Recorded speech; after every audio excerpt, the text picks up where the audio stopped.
Hello students, today we are going to learn about personal management.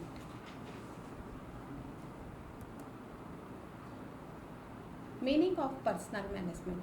Personal management can be defined as obtaining, using and maintaining a satisfied workforce.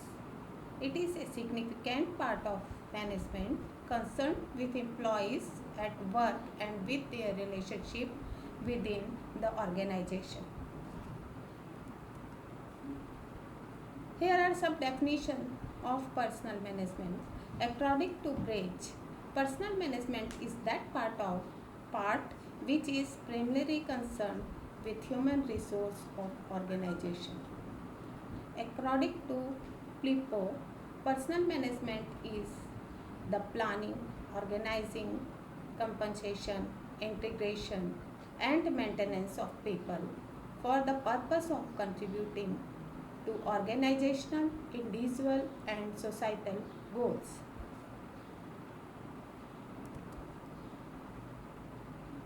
At last, we can say that personal management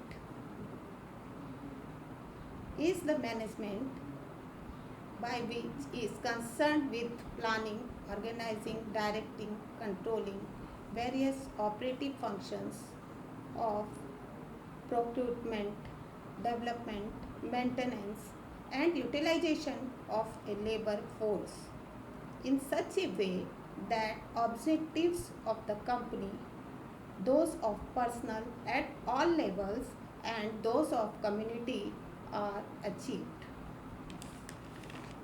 Let's see nature of personal management. Personal management includes the functions of employment, development, and compensation. It is an extension to general management. Based on human orientation, lays emphasis on action, motivate employees through its effective incentive plans, deals with human resource.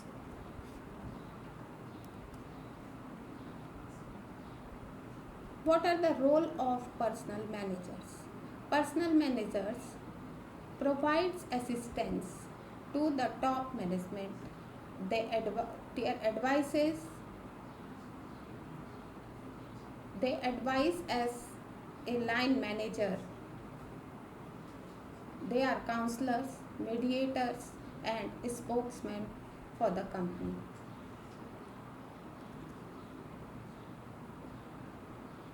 Let's see what are the functions of personal management. There are four major functions: manpower planning, recruitment, selection, training, and development.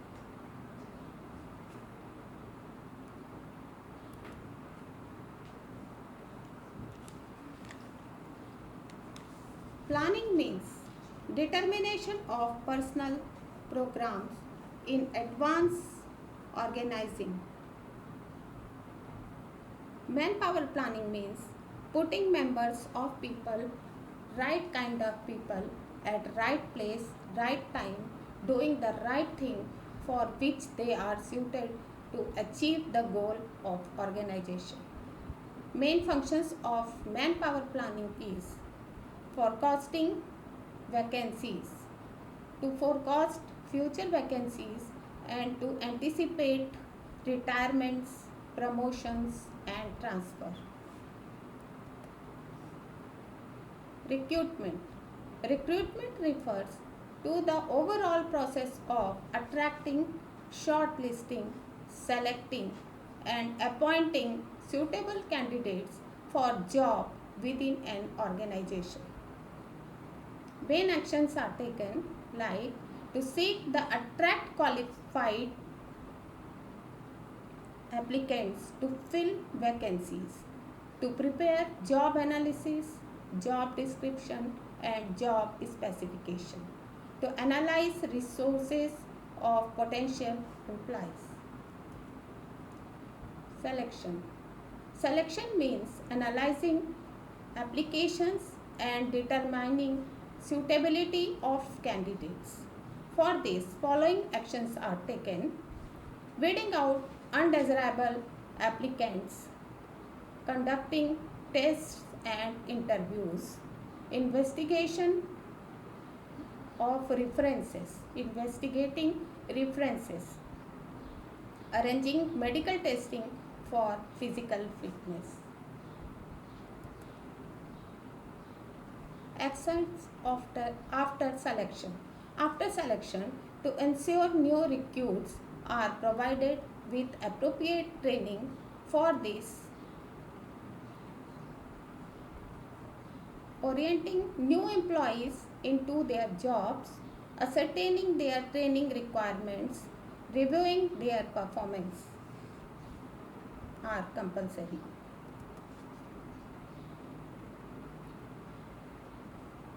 The last function is training and development.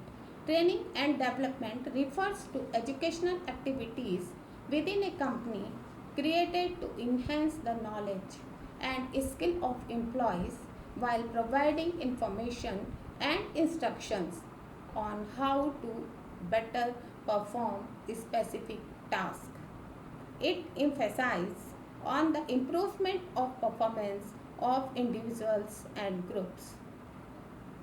Training is an educational process which involves the sharpening of skills, concepts, changing of attitudes, and gaining more knowledge. Actions taken by personnel management for training and development. Number 1 is developing performance standards, appraising performance, planning for individual development programs after evaluating employees' qualifications or performance, and arranging future training programs. That's all. Thank you, students. Stay home and be safe.